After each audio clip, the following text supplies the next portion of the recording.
गोंदिया जिल्ह्याच्या सालेकसा तालुक्यातील लोहारा तिरखेडी येथे लग्नात नवरदेवाच्या बग्गी गाडीचे ब्रेक निकामी झाल्याने बग्गी खाली येऊन एका महिलेचा मृत्यू तर एक गंभीर झाल्याची घटना घडली आहे।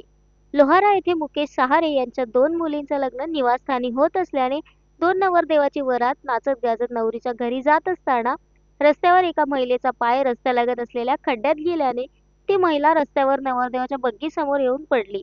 त्याचवेळी बग्गीचे ब्रेक न लागल्याने बग्गी सरळ त्या महिलेच्या अंगावरून गेल्याने त्या महिलेचा जागीच मृत्यू झाल्याची घटना समोर आली आहे।